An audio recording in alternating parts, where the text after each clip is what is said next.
VOA Afrique. Bonjour à tous. Bienvenue les amis, c'est vous et nous.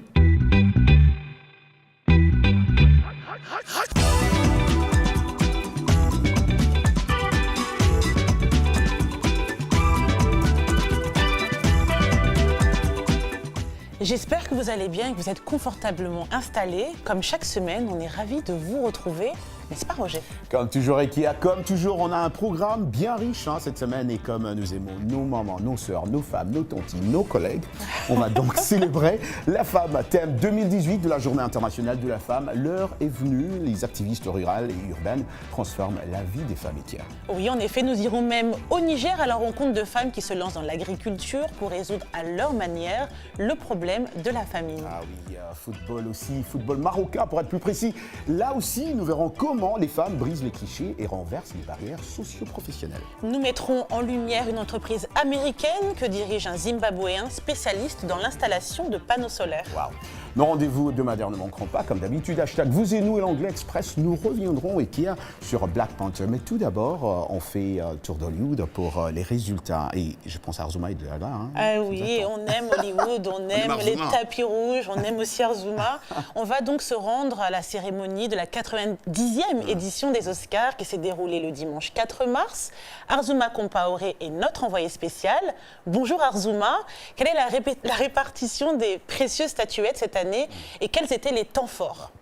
Les Oscars 2018, c'est bel et bien terminé. Le Mexique était à l'honneur. Guillermo del Toro est retourné chez lui avec 2 Oscars, celui du meilleur réalisateur et du meilleur film. Son film La Forme de l'eau a également récolté 2 autres Oscars dans les catégories meilleure musique originale et meilleur décor. Mexique toujours, mais cette fois-ci avec Coco de Disney Pixar, qui est reparti avec l'Oscar du meilleur film d'animation et de l'Oscar de la meilleure chanson originale devant Mary J. Blige.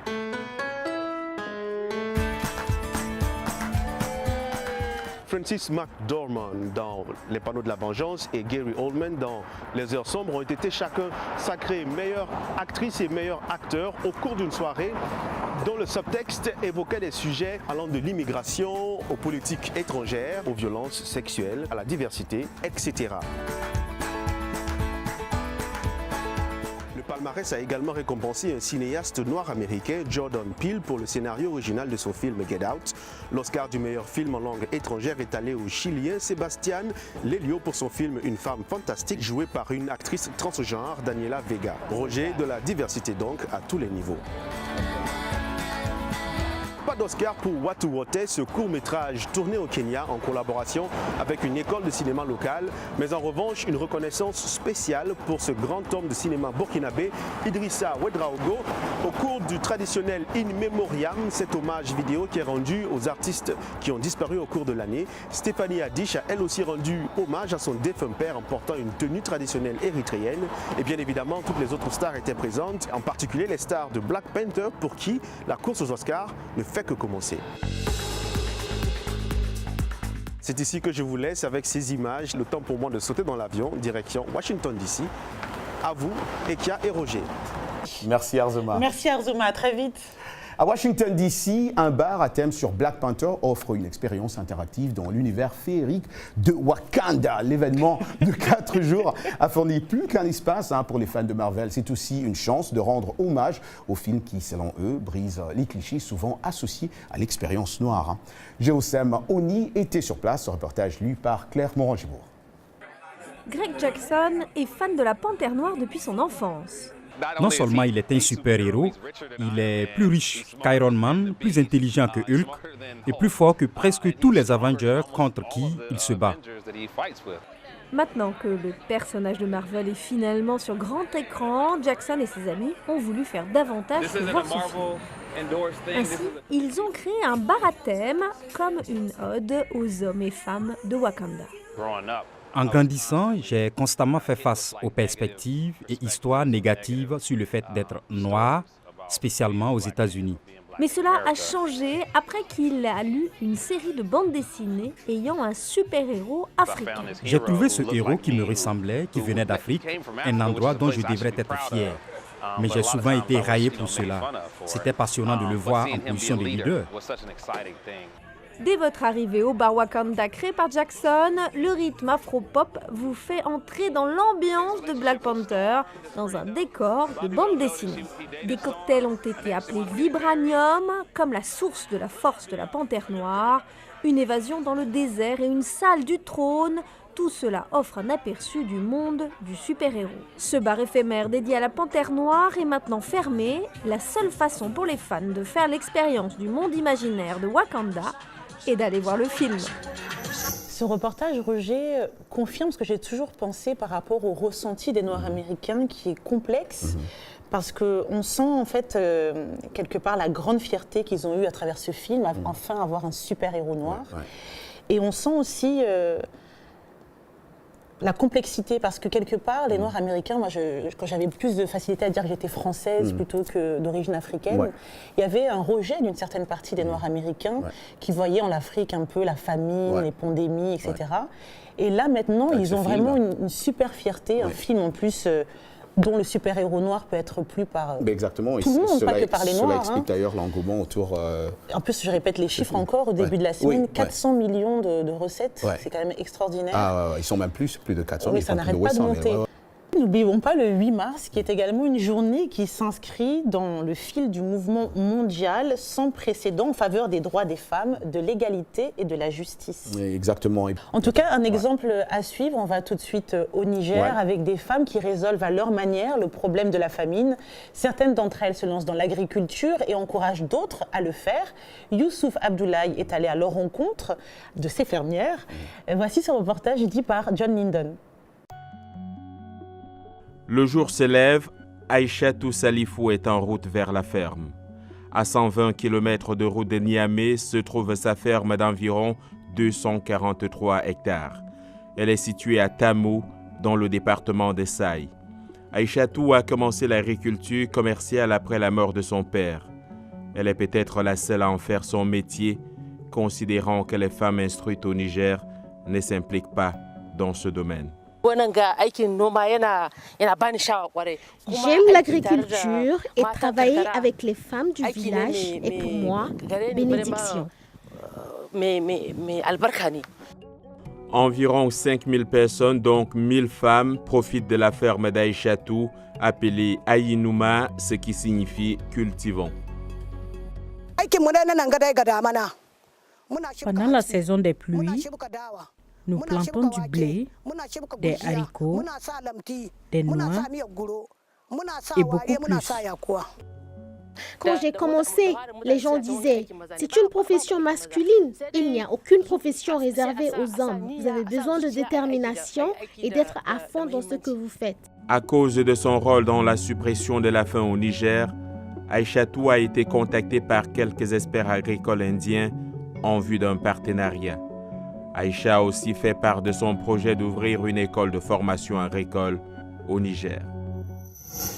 Que ferions-nous et qui a son nos mamans, nos femmes Dans beaucoup de pays où j'ai eu la chance de visiter, j'ai vu les filles qui sont souvent chargées, par exemple, d'aller chercher de l'eau et de transporter pendant des heures, mais des longues heures. Et pour tout ça pour... Que font les hommes. Exactement. Et c'est ça la question. Ça, c'est la grande question. Que font les hommes? Elles font presque tout.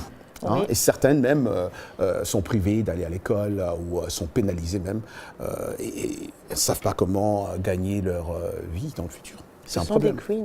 Ouais, c'est un problème. En parlant aussi de cette journée internationale de la femme, qui est très importante aussi cette année, l'OMS, selon l'OMS, les estimations mondiales de l'OMS, 35% des femmes, soit près d'une femme sur 3, indiquent avoir été exposées à des violences physiques ou sexuelles de la part de leur partenaire intime.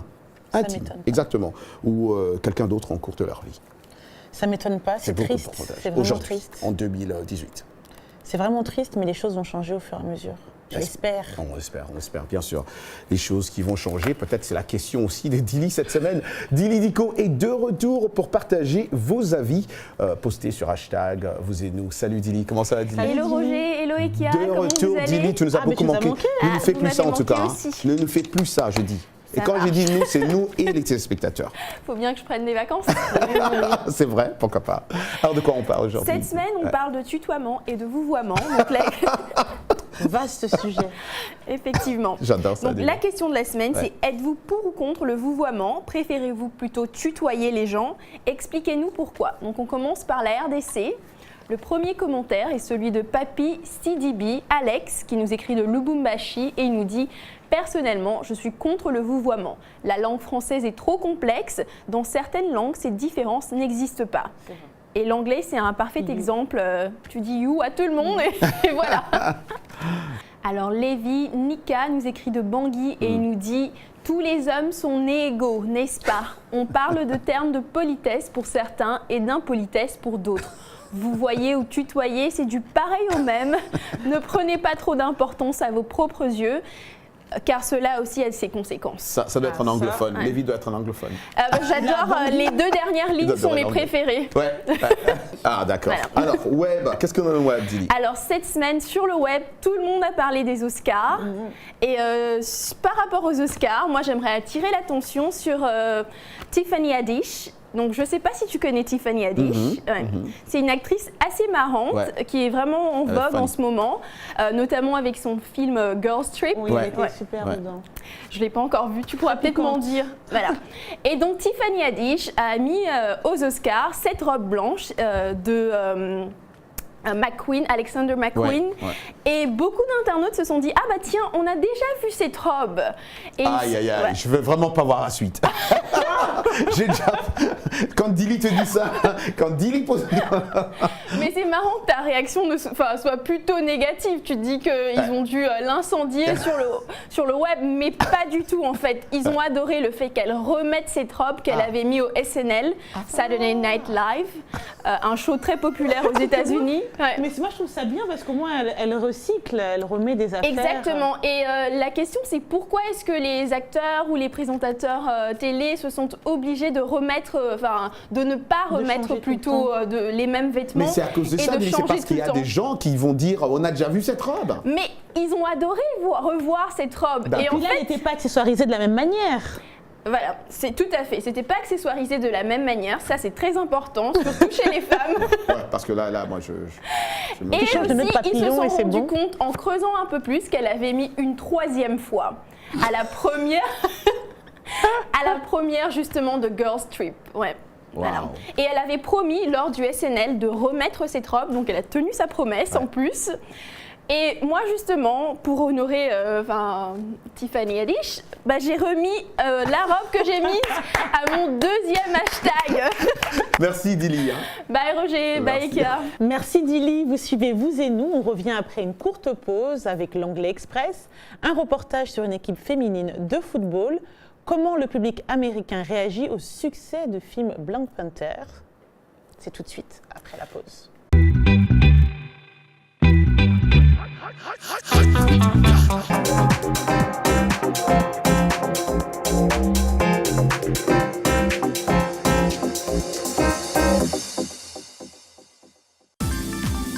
La VOA sur votre portable avec l'application Mobile Streamer.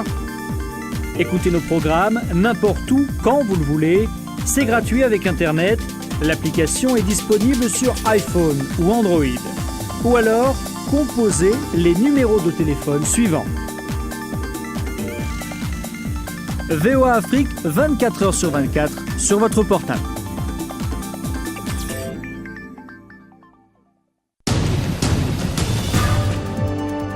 Washington Forum, votre décryptage hebdomadaire de l'actualité africaine, américaine et internationale sur VOA Afrique. 30 minutes d'échange et d'analyse sur d'importants événements, économie, politique, sport, culture. Nos invités répondent aux questions. Washington Forum, c'est aller au-delà de la nouvelle, une perspective sur des questions importantes à partir de la capitale américaine. De Dakar à Kinshasa, en passant par Le Caire, New York, Paris et Londres. Nous sommes en direct chaque jeudi à 19h temps universel. Washington Forum sur VOA Afrique et nos chaînes partenaires.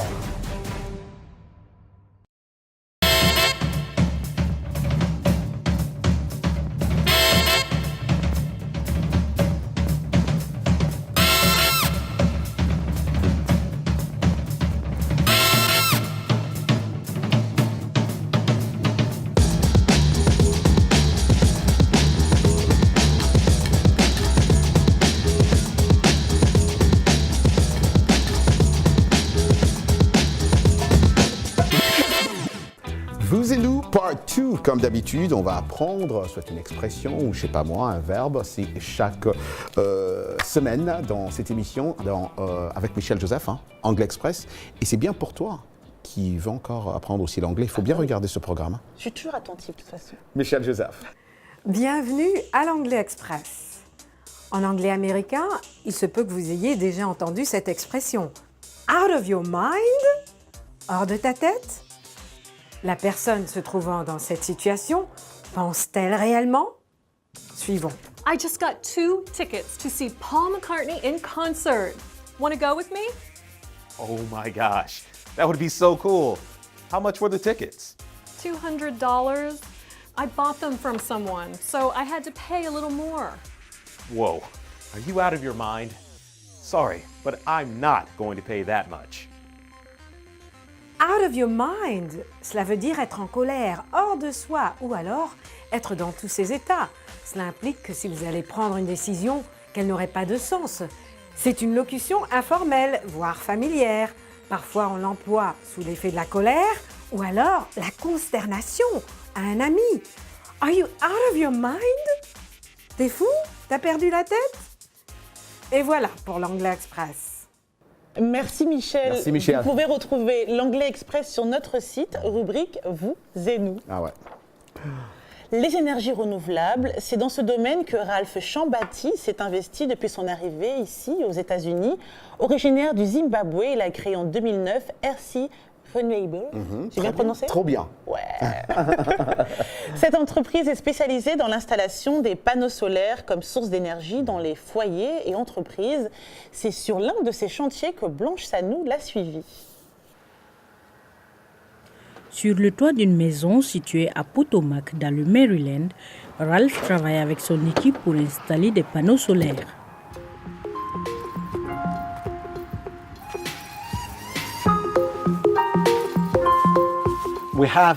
Nous avons 2 onduleurs qui servent à conduire le courant continu grâce aux panneaux solaires que je vous ai montrés de l'autre côté. Ça, c'est le courant continu. Mais l'électricité qu'on utilise dans la maison est le courant alternatif. Donc, l'utilité de l'onduleur, c'est de convertir le DC, le courant continu, qui va passer par ici, en AC, courant alternatif. Existe-t-il une différence entre les systèmes à énergie solaire en Afrique et aux États-Unis? Le système est exactement le même vu que le courant continu produit par le DC circule vers les onduleurs AC. La seule différence se situe au niveau des onduleurs. Aux États-Unis, l'onduleur produit une fréquence de 60 Hz, mais en Afrique, elle doit être de 50 Hz. C'est le premier aspect. Le second, c'est qu'ici, nous utilisons 220 volts, tandis qu'en Afrique, c'est 240. Un domaine qui lui permet non seulement d'aider sa communauté ici aux États-Unis, mais aussi de partager son savoir avec ses pairs sur le continent africain. Je veux transférer cette technologie en Afrique et je pense que c'est la meilleure chose à faire, car nous avons beaucoup de soleil. Aussi, nous sommes affectés par le changement climatique. Je pense que nous devrions être capables d'aller offrir de l'énergie à notre peuple.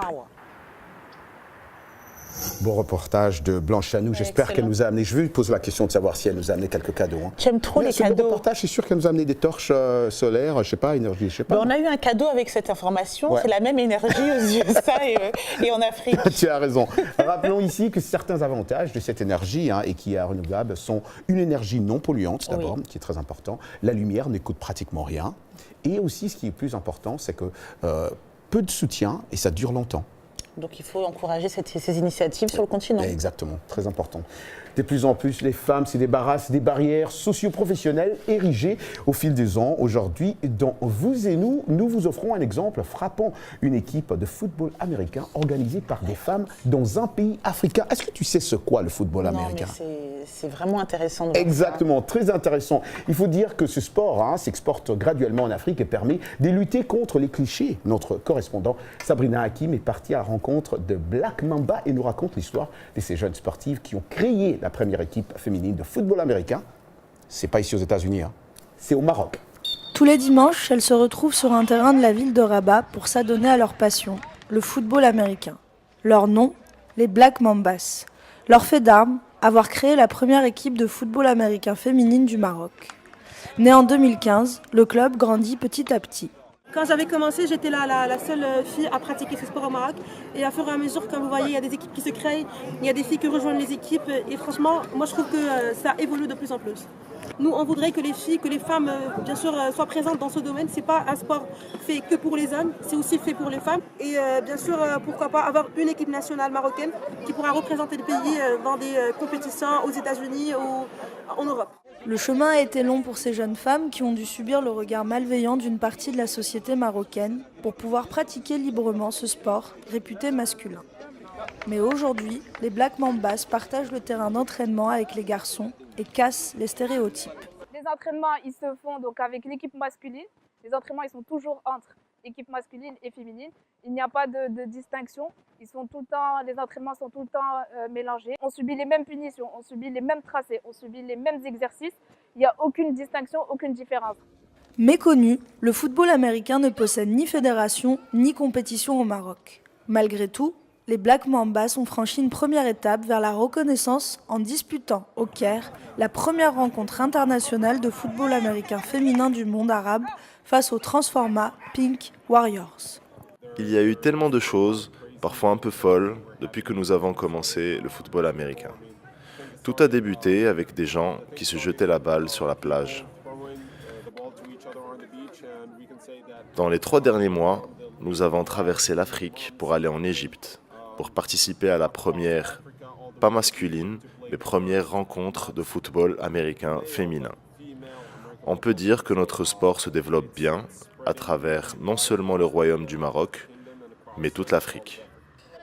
De quoi rendre fiers les Black Mambas, qui continuent de s'entraîner chaque semaine dans l'espoir que leur sport soit un jour reconnu comme une vraie discipline au Maroc. Alors moi, je salue cette initiative. Le sport féminin manque cruellement de visibilité. En France, on a le handball, le basketball féminin qui est assez suivi, mais c'est pas encore ça. Ouais. Souvent, vous les garçons, vous avez l'impression, en tout cas, vous dites que c'est pas assez spectaculaire. Moi, je trouve ce reportage assez spectaculaire. Ça change. Il faut vraiment saluer ces initiatives. Exactement. Et ces clichés là où les gens se disent que c'est seulement un sport masculin. En tout cas, ces sportives marocaines prouvent que c'est pas exactement ça. Les femmes comptent pas pour des prunes. À voir aussi les femmes dans Black Panther, sans elles, que serait le film? Que serait le film? Oui, je suis d'accord. Sans les femmes de la garde de Feu Kadhafi, que serait-il? Et pareil pour Thomas Sankara aussi, il avait des femmes autour de lui. Journée internationale de la femme. Que feriez-vous sans les femmes? Rien, zéro. Avant de se quitter, je vous propose de voir combien le film Black Panther est un phénomène, on en a déjà parlé. Il est en passe de battre tous les records de meilleur démarrage. Le film devient un phénomène de société avec des personnages auxquels beaucoup d'Afro-Américains, et pas seulement, aimeraient s'identifier. Vous voyez les réactions recueillies par la VOA. Depuis sa sortie, Black Panther s'est transformé en phénomène culturel. Les fans arrivent au cinéma habillés en dashiki et autres imprimés africains.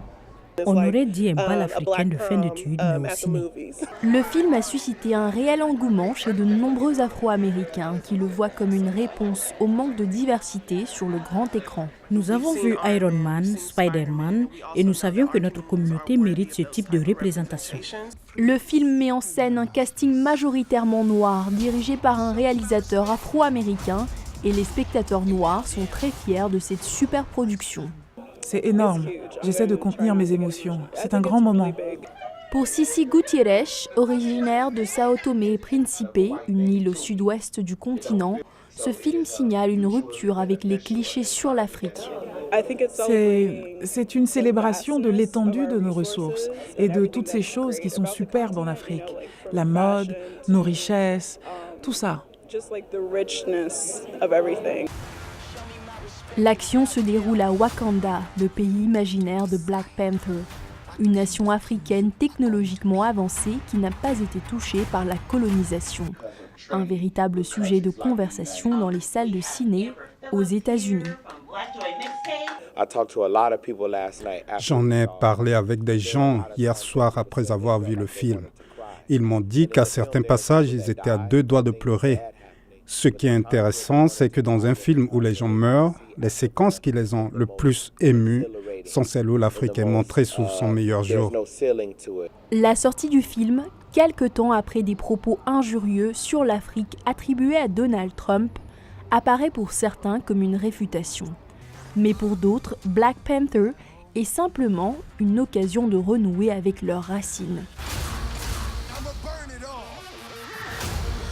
Waouh! C'est avoir tout ça, entendre tout ça, mais comme je disais au début de cette émission, l'engouement de ce film aussi m'a fait rentrer dans une salle de cinéma 4 fois pour voir ce film. 4 fois? Ouais. Ah oui, d'accord. Ouais.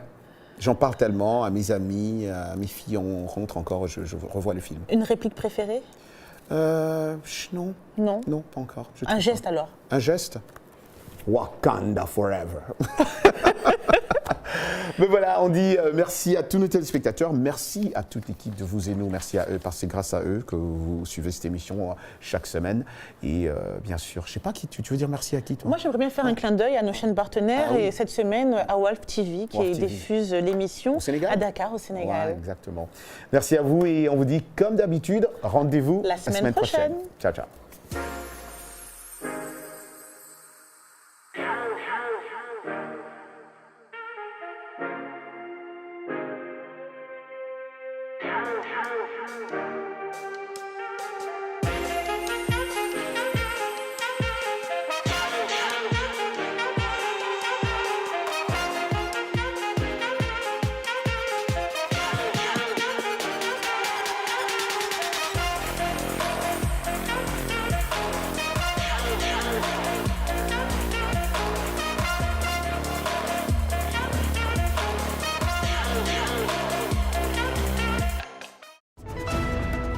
Anastasie Tudiach. John Linden. Tous les jours, nous vous donnons rendez-vous dans Le Monde aujourd'hui, le journal de VOA Afrique.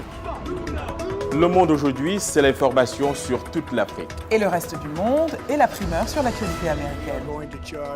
Le Monde aujourd'hui, c'est aussi du sport, de l'économie, de la culture. Des nouvelles technologies et des personnalités inspirantes de la diaspora. L'actualité, c'est essentiel. Retrouvez-nous tous les jours, du lundi au vendredi, dans Le Monde aujourd'hui, sur VOA Afrique et nos chaînes partenaires.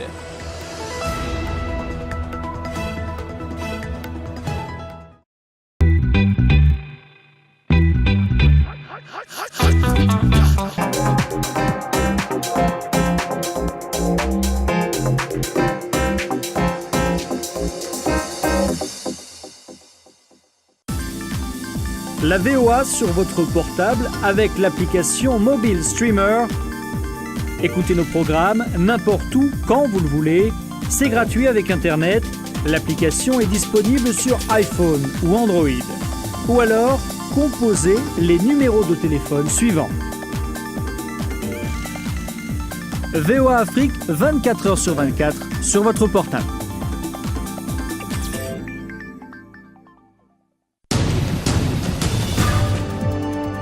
Washington Forum, votre décryptage hebdomadaire de l'actualité africaine, américaine et internationale sur VOA Afrique. 30 minutes d'échange et d'analyse sur d'importants événements, économie, politique, sport, culture. Nos invités répondent aux questions. Washington Forum, c'est aller au-delà de la nouvelle, une perspective sur des questions importantes à partir de la capitale américaine. De Dakar à Kinshasa, en passant par Le Caire, New York, Paris et Londres, nous sommes en direct chaque jeudi à 19h temps universel. Washington Forum sur VOA Afrique et nos chaînes partenaires.